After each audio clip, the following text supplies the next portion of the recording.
Linux పర్యావరణం మరియు దానిని మార్పు చేసే విధానాలపై స్పోకెన్ ట్యుటోరియల్ కు స్వాగతం. ఈ ట్యుటోరియల్ లో చూపించిన ఉదాహరణలు ప్రయత్నించడానికి ఒక పనిచేస్తున్న లినక్స్ సిస్టమ్ ప్రధానంగా ఉబుంటు అవసరమవుతుంది. లినక్స్ ఆపరేటింగ్ సిస్టమ్ ప్రారంభించడం తెలుసునని మరియు కమాండ్స్, ఫైల్ సిస్టమ్స్ మరియు షెల్ గురించి ప్రాథమిక అవగాహన కలిగి ఉన్నారని భావిస్తాము. మీకు ఆసక్తి ఉంటే లేదా ఈ విషయాలను మెరుగుపెట్టవలసిన అవసరం ఉంటే మా వెబ్సైట్ లో అందుబాటులో ఉన్న మరొక స్పోకెన్ ట్యుటోరియల్ ఉపయోగించడానికి సంశయించకండి. ఈ ట్యుటోరియల్ ను రికార్డ్ చేయడానికి ఉబుంటు 10.10 ఉపయోగించబడిందని గమనించండి. లినక్స్ కేస్ సెన్సిటివ్ మరియు ప్రత్యేకంగా తెలియబడితే తప్ప ఈ ట్యుటోరియల్ లో ఉపయోగించిన అన్ని కమాండ్లు లోయర్ కేస్ లో ఉన్నాయని కూడా గమనించండి. ఆపరేటింగ్ సిస్టమ్ మీతో ఎలా ప్రవర్తిస్తుంది, మీ కమాండ్లకు ఎలా ప్రతిస్పందిస్తుంది, మీ చర్యలను ఎలా వ్యాఖ్యానిస్తుంది మొదలైన వాటిని లినక్స్ పర్యావరణం నిర్ధారిస్తుంది. షెల్ యొక్క సెట్టింగ్స్ మార్చడం ద్వారా లినక్స్ ను అత్యంత అనుగుణంగా మార్చుకోవచ్చు. దీన్నంతా ఎలా చేయవచ్చో అర్థం చేసుకుందాం. సాధారణంగా షెల్ యొక్క ప్రవర్తన షెల్ వేరియబుల్స్ ద్వారా నిర్ధారించబడుతుంది. షెల్ వేరియబుల్స్ ప్రధానంగా రెండు రకాలు: ఎన్వైరన్మెంట్ వేరియబుల్స్ మరియు లోకల్ వేరియబుల్స్. పూర్తిగా యూజర్ యొక్క ఎన్వైరన్మెంట్ లో లభ్యం కావడం వలన ఎన్వైరన్మెంట్ వేరియబుల్స్ కు ఆ పేరు పెట్టబడింది. షెల్ రచనలు పనిచేయించే వాటి వలె అవే షెల్స్ ఉత్పత్తి చేయబడిన సబ్ షెల్స్ లో కూడా అవి లభ్యమవుతాయి. పేరు సూచించినట్లుగా లోకల్ వేరియబుల్స్ మరింత నియంత్రిత లేదా పరిమిత లభ్యతను కలిగి ఉన్నాయి. అవి షెల్స్ చే ఉత్పత్తి చేయబడిన సబ్ షెల్స్ లో లభ్యం కావు. అయితే ఈ ట్యుటోరియల్ లో మనం ముఖ్యంగా ఎన్వైరన్మెంట్ వేరియబుల్స్ గురించి మాట్లాడుకుందాం. ముందుగా మనం ఈ షెల్ వేరియబుల్స్ యొక్క విలువలను ఎలా చూడవచ్చో చూద్దాం. ప్రస్తుత షెల్ లో అందుబాటులో ఉన్న అన్ని వేరియబుల్స్ ను చూడటానికి మనం సెట్ కమాండ్ రన్ చేద్దాం. టెర్మినల్ వద్ద set space vertical bar more అని టైప్ చేసి ఎంటర్ నొక్కండి. మనం ప్రస్తుత షెల్ వేరియబుల్స్ అన్నిటిని చూడవచ్చు. ఉదాహరణకు హోమ్ ఎన్వైరన్మెంట్ వేరియబుల్ ను చూసి దానికి ఇవ్వబడిన విలువలను కూడా గమనించండి. జాబితా మొత్తాన్ని చూడడానికి ఎంటర్ నొక్కండి మరియు బయటకు రావడానికి q నొక్కండి. వేరియబుల్ జాబితా యొక్క మరింత సిస్టమాటిక్ మల్టీపేజ్ అవుట్పుట్ కొరకు ఇక్కడ సెట్ నుండి అవుట్పుట్ పైప్లైన్ చేయబడింది.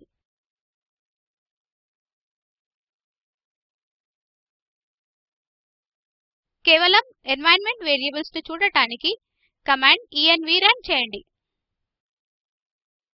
టెర్మినల్ వద్ద ఎన్వ్ స్పేస్ వర్టికల్ బార్ మోర్ అని టైప్ చేసి ఎంటర్ నొక్కండి. ఉదాహరణకు bin/bash విలువలను కలిగి ఉన్న షెల్ వేరియబుల్ ను గమనించండి. మరలా జాబితా నుండి బయటకు రావడానికి మీరు q నొక్కవచ్చు. మనం లినక్స్ లో మరింత ముఖ్యమైన ఎన్వైరన్మెంట్ వేరియబుల్స్ లో కొన్నిటిని చర్చిద్దాం. ఇక్కడ అన్ని ప్రదర్శనల కొరకు బాష్ షెల్ ను ఉపయోగించబోతున్నాం. విభిన్న షెల్స్ కొద్దిగా భిన్నమైన మార్గాలలో మార్పు చేయబడ్డాయి. వాస్తవంగా ఒక వేరియబుల్ దానిని ఎలా భద్రపరుస్తుందో చూడటానికి మనం ఆ వేరియబుల్ యొక్క పేరుకు ముందుగా డాలర్ చిహ్నాన్ని ఉంచి ఇంకా దాంతో పాటుగా ఎచో కమాండ్ ను ఉపయోగించాలి. ముందుగా చూడబోయే ఎన్వైరన్మెంట్ వేరియబుల్ షెల్ వేరియబుల్. అది ప్రస్తుత షెల్ యొక్క పేరును భద్రపరుస్తుంది. షెల్ వేరియబుల్ యొక్క విలువలను చూడటానికి టెర్మినల్ వద్ద ఎచో స్పేస్ $shell ను క్యాపిటల్ లో టైప్ చేసి ఎంటర్ నొక్కండి.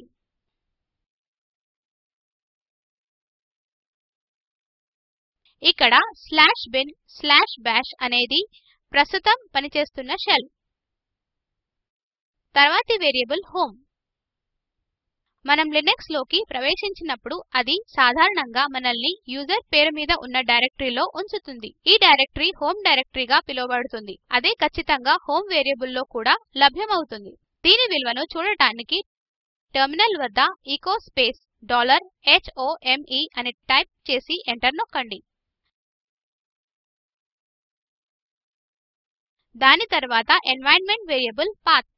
ఏదైనా అమలు చేయదగిన కమాండ్ ను గుర్తించటానికి షెల్ వెతకవలసిన డైరెక్టరీల యొక్క అబ్సొల్యూట్ పాత్ ను పాత్ వేరియబుల్ కలిగి ఉంటుంది. పాత్ వేరియబుల్ యొక్క విలువను చూద్దాం. మరలా టెర్మినల్ వద్ద ఎచో స్పేస్ $path అని క్యాపిటల్స్ లో టైప్ చేసి ఎంటర్ నొక్కండి.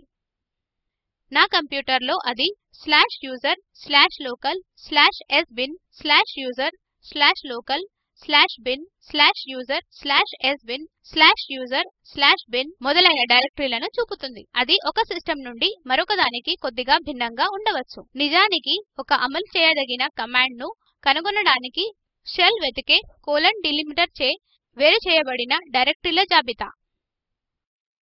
మనం మన సొంత డైరెక్టరీని జాబితాకు జత చేయడం ద్వారా షెల్ లో మన డైరెక్టరీని శోధించవచ్చు.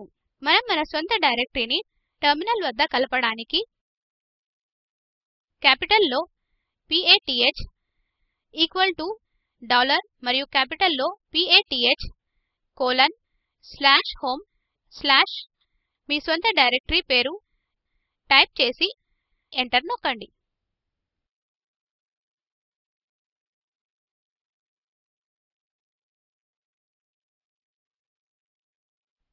ఇప్పుడు మనం పాత్ విలువను ఎచో చేసినట్లయితే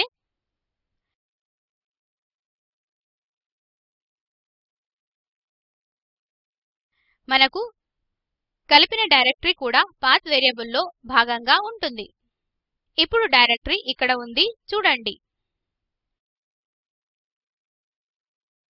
మరొక ఆసక్తికరమైన వేరియబుల్ లాగ్నేమ్. అది ప్రస్తుత క్రియాత్మక యూజర్ యొక్క యూజర్ పేరును భద్రపరుస్తుంది. విలువను చూడటానికి ఎచో స్పేస్ $logname అని టైప్ చేసి ఎంటర్ నొక్కండి. మనం టెర్మినల్ ను తెరిచినప్పుడు డాలర్ గుర్తు కనిపిస్తుంది. అదే మనం అన్ని కమాండ్లను ఎంటర్ చేసే ప్రాంప్ట్. ఇది ఎన్వైరన్మెంట్ వేరియబుల్ ps1 ప్రాతినిధ్యం వహించే ప్రాథమిక ప్రాంప్ట్ వరస. ఇక్కడ ద్వితీయ ప్రాంప్ట్ వరస కూడా ఉంది. మన కమాండ్ పొడవుగా ఉంది. ఒక వరుస కంటే ఎక్కువ విస్తరిస్తే రెండవ వరుస నుండి ప్రాంప్ట్ వద్ద మనం గ్రేటర్ థాన్ గుర్తు చూడవచ్చు. ఇది ఎన్వైరన్మెంట్ వేరియబుల్ ps2 ప్రాతినిధ్యం వహించే ద్వితీయ ప్రాంప్ట్ వరస. ద్వితీయ కమాండ్ ప్రాంప్ట్ విలువను చూడటానికి టెర్మినల్ వద్ద ఎచో స్పేస్ $ps2 అని టైప్ చేసి ఎంటర్ నొక్కండి. ప్రాంప్ట్ వద్ద చూపటానికి మనం మన ప్రాథమిక ప్రాంప్ట్ వరసను మార్చుకోవచ్చు. దీని కొరకు ps1 ఈక్వల్ టు కోట్స్ లోపల టైప్ చేసి ఎంటర్ నొక్కండి.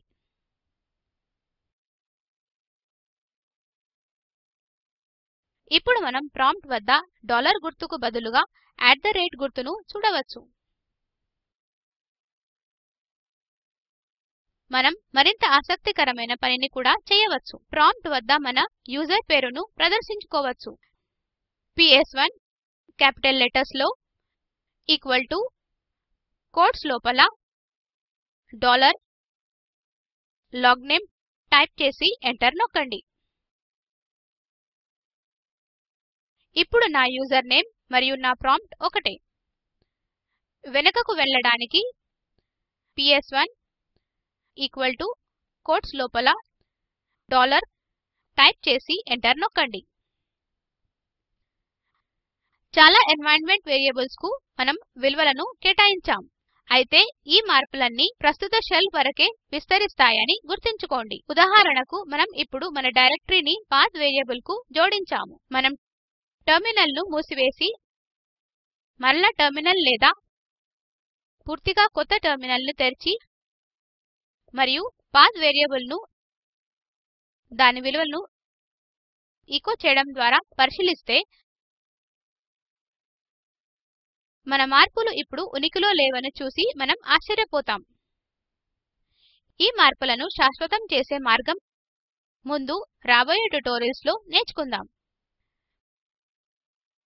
మనం ఇటీవల కాలంలో అమలుపరిచిన కమాండ్లు తిరిగి అమలుపరచాలని తరచుగా అనుకోవచ్చు. మనమేం చేస్తాము? మనం మొత్తం కమాండ్ ను తిరిగి టైప్ చేయాలా? అవసరం లేదు. దానికి అనేక పరిష్కారాలు ఉన్నాయి. ముందు సాధారణంగా మీరు మీ కీబోర్డ్ లోని అప్ యారో కీని నొక్కితే అది మీరు టైప్ చేసిన చివరి కమాండ్ ను చూపుతుంది. నొక్కిపెట్టి ఉంచితే అది ఇదివరకు వాడిన అన్ని కమాండ్లను స్క్రోల్ చేస్తుంది. వెనుకకు వెళ్ళటానికి డౌన్ కీని నొక్కండి. అయితే మీరు చాలా కమాండ్లను చూడాలంటే అదే కొంచెం అస్తవ్యస్తంగా మరియు విసుగుగా ఉంటుంది. హిస్టరీ కమాండ్ ను ఉపయోగించడం మెరుగైన మార్గం. ప్రాంప్ట్ వద్ద హిస్టరీ అని టైప్ చేయండి. ఎంటర్ నొక్కండి. గతంలో అమలుపరిచిన కమాండ్ల జాబితా చూడండి. మీరు చూడాలనుకున్న పెద్ద జాబితాకు బదులుగా కేవలం చివరి 10 మాత్రమే ఉంటాయి. హిస్టరీ స్పేస్ 10 అని టైప్ చేసి ఎంటర్ నొక్కండి.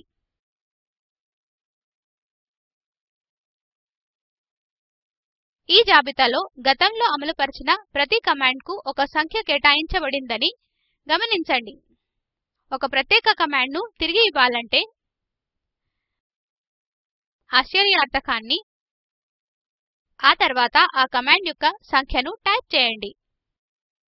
ఉదాహరణకి నా విషయంలో 442 ఎచో స్పేస్ $path ను అమలుపరుస్తుంది.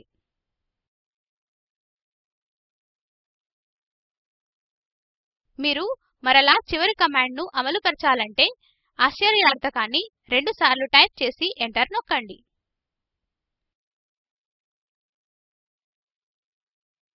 మనం చూడబోయే తర్వాత విషయం టిల్డా సబ్స్టిట్యూషన్ గా పిలువబడుతుంది. టిల్డా హోమ్ డైరెక్టరీకి short hand.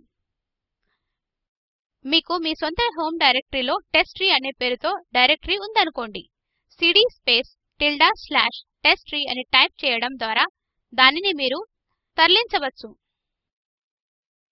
CD tilde minus లేదా కేవలం సీడీ మైనస్ కమాండ్ ఇవ్వడం ద్వారా ప్రస్తుతం పనిచేస్తున్న డైరెక్టరీ మరియు చివరిగా ఉపయోగించిన డైరెక్టరీల మధ్య మారుతూ పని చేయవచ్చు. ప్రస్తుతం మనం టెస్ట్ట్రీ డైరెక్టరీలో ఉన్నాము. మనం చివరిగా చూసిన డైరెక్టరీ హోమ్ డైరెక్టరీ. అంటే ఇప్పుడు మనం సీడీ స్పేస్ మైనస్ అని టైప్ చేసి ఎంటర్ నొక్కితే హోమ్ డైరెక్టరీకి వెళ్తాము. దీనిని మరల రన్ చేయండి మరియు అది మిమ్మల్ని తిరిగి టెస్ట్ట్రీ డైరెక్టరీకి తీసుకువెళుతుంది.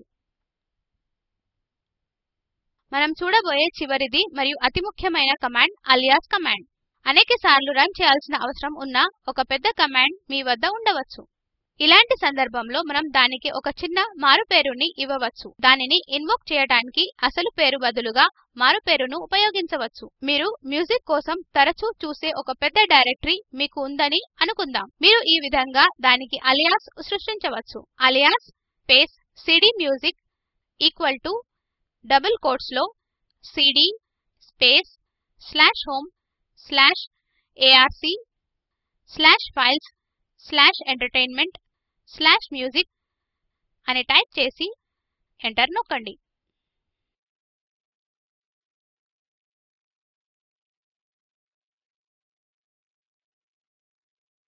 మీరు ఈ డైరెక్టరీకి వెళ్ళాలనుకున్నప్పుడు ప్రతిసారి cdmusic అని టైప్ చేసి ఎంటర్ నొక్కితే సరిపోతుంది.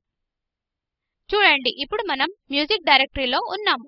ఇప్పుడు మీరు ప్రాంప్ట్ వద్ద సీడీ స్పేస్ మైనస్ అని టైప్ చేసి ముందు పనిచేస్తున్న డైరెక్టరీకి వెళ్ళవచ్చు.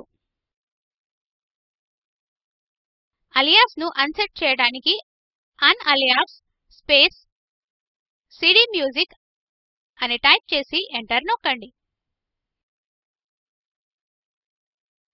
ఇప్పుడు మీరు మరలా టెర్మినల్ నుండి cdmusic ను తొలగిస్తే కమాండ్ కనిపించలేదని ఎర్రర్ వస్తుంది.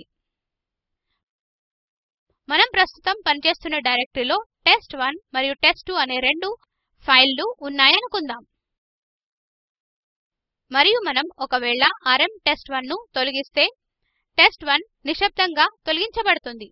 ఆర్ఎం కమాండ్ యొక్క -i ఎంపిక తొలగింపు ప్రక్రియను పరస్పర ప్రభావశీలంగా చేస్తుందని మీకు తెలుసు. కనుక మనం alias RM equal to double quotes లో ఆర్ఎం స్పేస్ -i వంటి అలియాస్ ను సెట్ చేయవచ్చు. ఇప్పుడు మనం ఆర్ఎం ను రన్ చేస్తే వాస్తవానికి rm-i రన్ అవుతుంది. టెస్ట్1 నిశ్శబ్దంగా తొలగించబడగా టెస్ట్2 ను తొలగించే ముందు సిస్టమ్ అడగటాన్ని మనం చూశాం.